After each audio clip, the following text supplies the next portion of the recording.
You just never know what you're gonna find when you go into a thrift store.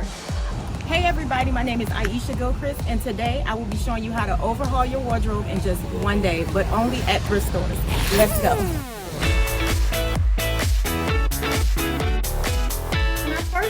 Into a thrift store, I'm always going into the blazer section. When you get into the men's department, now that's where I always fall in love, because the men's section, they always have the oversized look, and I love anything that's dramatic. I love anything that I can transform. In the men's department, it gives me room to play around.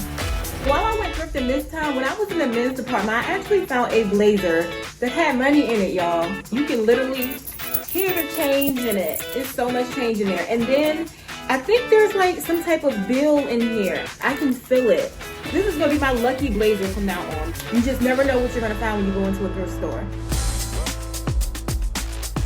But when I'm going thrifting, most of the time, I'm always on the lookout for something that's true vintage. And true vintage is not as easy to come across as you guys may think. You can usually spot it out by just looking at the tag. It may have a union tag, or it might say made in the USA. A lot of our clothing is not made in the US anymore. It's all come from overseas and whatnot. So definitely look out for true vintage. If you can find that, then you have already scored big time.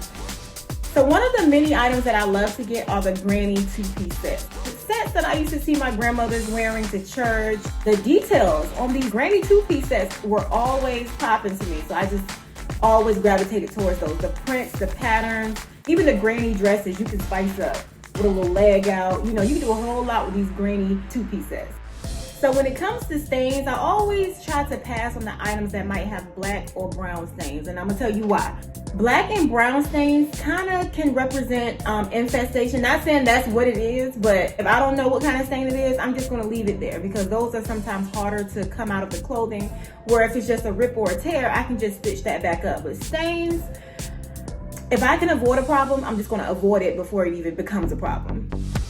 Now my last tip is all about sanitizing your thrift store finds. I like to get antibacterial spray, and before I bring anything into my home, I spray everything down. Sometimes I even leave the bags in my trunk or the garage for maybe 2 to 3 days at a time to just make sure I'm not bringing anything into my home.